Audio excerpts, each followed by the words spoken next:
Hi everybody, I will be translating my French video so you can benefit of my experience that demonstrates your skin types. I hope you will get advantage of this, but please bear with me, this video is a bit long. And if you haven't already, please subscribe. The skin examination to determine your skin type consists of verifying your sebaceous glands that we have in our skin. So, first and foremost, I have to explain to you these glands before you can make your own skin evaluation. Your skin type is fundamentally genetic, but a lot of different factors can influence the state of the sebaceous glands. In our skin, we have a lot of sebaceous glands that secrete sebum, that we tend to name it grease. Each hair is connected to a sebaceous gland. So at the exit of the hair from the skin lies an oily liquid and gives a natural barrier for your skin. Here is the natural barrier on dry skin, oily skin, and normal skin. Okay, so let's start with oily skins. Oily skins are skins that have sebaceous glands that are overproducing sebum, which gives the skin an oily, shiny look all over the skin. Oily skins also tend to have irregular skin texture. Dry skins, on the other side, are skins that have sebaceous glands that don't produce enough sebum, which means that these types of skins don't have the natural protection on their skin. So a great oily product is recommended to fill this deficiency. And third of all, and last, we have the normal skins, which are skins that secrete just the perfect amount of sebum. And let me tell you this, it is normal to be a little bit shiny on the T-zone, which means the forehead, the nose, and the chin. But it's not shiny on the cheeks. Shiny on the cheeks is an oily skin. And the T-zone is normal, so you have normal skin. So now, for your self-examination. At any time of the day, do you feel your skin being oily, shiny? If yes, where? All over the place? You have an oily skin. Only on the T-zone? Then you have a normal skin. If not at all, maybe you have a dry skin. We also have the texture examination on the whole skin. Between your two fingers, do you feel that your skin is thin? Do you feel it's thicker? Well, it must be an oily skin. And do you tell yourself, well, I don't know really. Well, then it must be a normal skin. After we have the visual examination, look at yourself in the mirror, all around your face. Do you see that your skin looks regular all around it? Then it's a normal skin. Do you see some kind of irregular texture? Then it's an oily skin. Or do you see that your skin is really tight and dry? You feel it that it's not comfortable? Then it must be a dry skin. So now that you know what type of skin you have, we will go and find out your state of skin now. Now remember, your type of skin is genetic, it stays. And your state of skin, it changes. It is influenced by numerous factors. And when you're going to see my second video on this, you will see what I mean. To talk to you about your state of skin, it is fundamental for me to talk to you about the interstitial fluid in your dermis. Your skin, which is the biggest organ of your body, is made out of 70% of water. What we call in French le liquide interstitiel, this interstitial fluid, can be compared to you as like a jello. It is a fundamental factor for the hydration of the skin. It also has a role to support everything that is within the dermis, like the sebaceous gland we talked about, and collagen fibers that maintain the skin. Above the derm, you have the epiderm, which is only constituted of cells. These cells are born within the dermis and grow to the top of the skin to become a dead cell. And now this dead cell will fall by itself or will fall by exfoliating your skin. Now these cells continuously replace themselves. Cell renewal.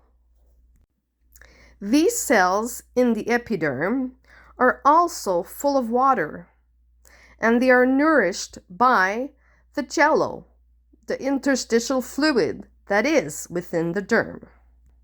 So, if my interstitial fluid is not of quality, then the cells are going to not be well nourished, right? And we will give the look of a dull skin. Which brings me to my scientific exploration with you guys. So, from my kitchen, I will be using fresh raisins, jello, 2 containers, and a little thing to wash your body. I don't know what it's called.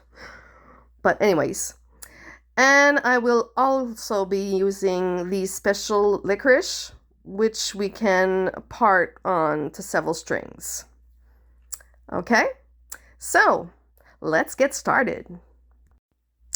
Okay, so adding to 2 cups of boiling water, I will put my jello. And of course, I will not teach you how to make jello. Everyone knows how to make jello.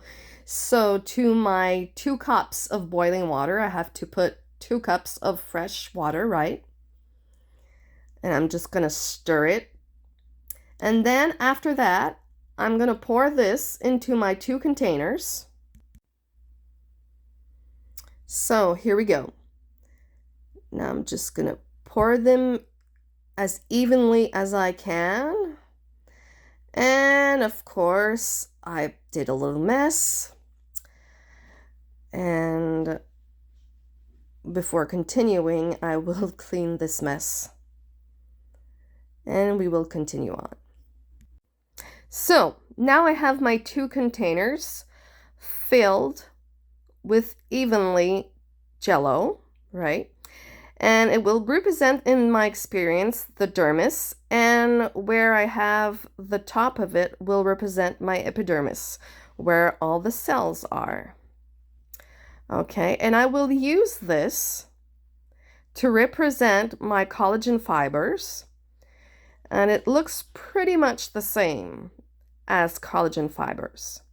So I will put that in the dermis when the jello is a little bit more taken within the refrigerator.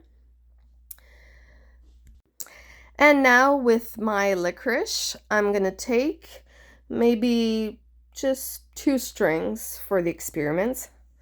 So each string I'm going to make, or try to make, a sebaceous gland with it. And that will be representing that in my jello, in my dermis for the experiment. Here we go. And now you can see the gland right here connected to my hair. And I put 2 in my jello for the experiment.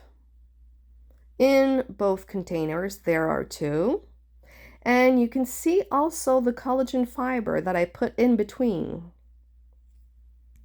So now that my jello has been solidified, okay, I'm going to take the clips that were helping to maintain the collagen fibers in until it was solid. I'm going to take them out after I've put evenly in each container the same number of fresh raisins.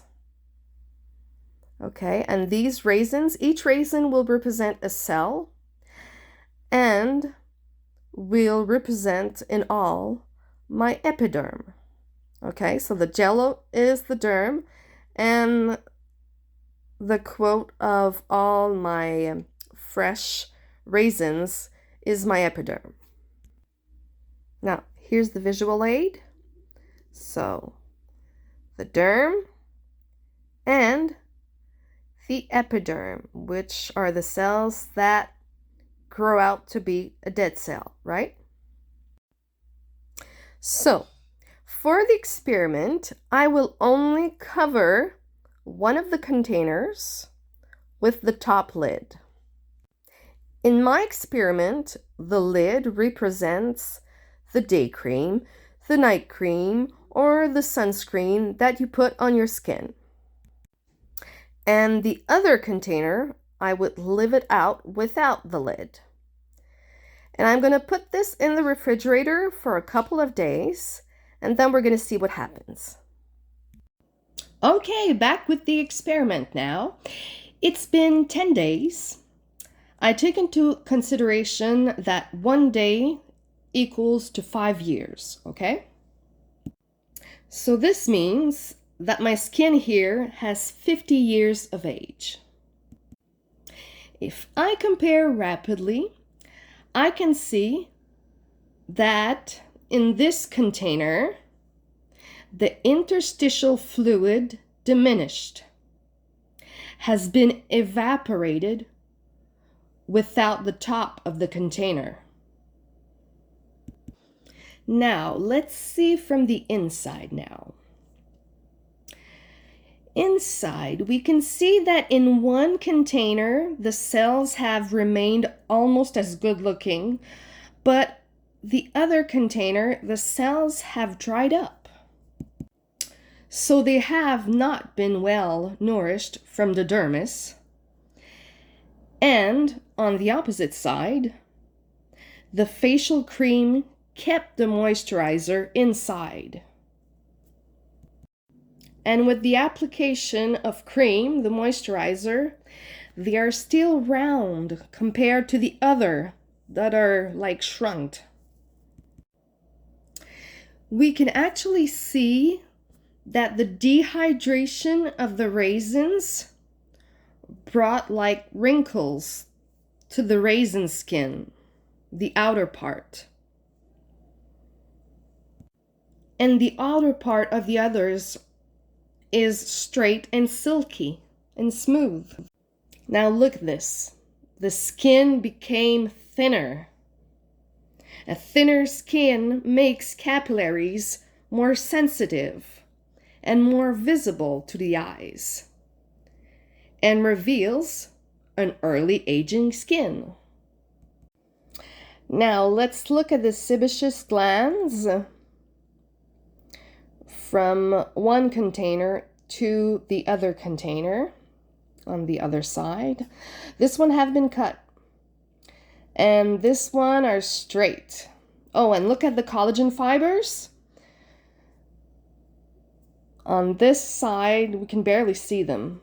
They're not well maintained vertically in the dermis that has shrunk, obviously. And the other ones are just perfectly stayed the same. So you can see a bit of a difference. So a skin of 50 years of age, well preserved, and early aging skin. Now, in result, a skin that is dehydrated is a skin that's lacking water, which means my jello in this experiment. It's not grease. Dry skin are lacking sebum. Now, to repeat myself, the types of skin you can have are dry, oily, or normal. And the state of the skin can be dehydrated, sensitive, or early aging. That we have dry, oily, or normal skin, we can have a dehydrated skin as well. It's really important not to confound both. And for the fun of it, why don't you just write in the comments, what is your type of skin? And if you have a state of skin as well. And then we'll see what's the majority and try to compare, just for fun. Now, with this experiment, I'm about to do another part of the experiment. But just before, let me explain to you two products. The first product I want to present to you is Intense. It's a hyaluronic acid cream. And this is what is the compound of the interstitial liquid made of. And then I have the anti-aging collagen and oatmeal moisturizer. And this is very good for your collagen fibers that is naturally in your dermis. Anyways, I hope with this experiment, I will give you a visual aid for you to realize that applying good cosmetics cream might not show today, but in the future will have a visible impact. Okay, so now the second part of my experiment. If I don't exfoliate my skin each week, what will happen? As you age, the cells are slower to reproduce themselves. So we have to force this renewal by taking away the dead cells that won't fall by themselves with an exfoliating product. An exfoliating product is a cream or gel that has beads to them that will roll onto your skin to take the dead cells off. Okay, now let's say with one of my containers, it doesn't matter which one, with one of my containers, I'm going to put this saran wrap on it. And my saran wrap in this experiment will represent the layers of all the dry cells that are left on the surface of the skin. Now, what is going to happen if I have these dry cells and I put my cream, night cream, day cream on? Well, it won't work. You won't see any results. So, why would I bother, you tell me, to put some good cream on if it doesn't work? Well, let's figure this out. Okay, let's see. Now I'm going to put some cream to my skin. Here we go. But now, what does it do? Nothing. It does not penetrate into the skin. It stays on the top. So it doesn't nourish my cells. It doesn't nourish my dermis. And what it could make is pimples. So if I exfoliate my skin once per week, I get rid of these dead cells.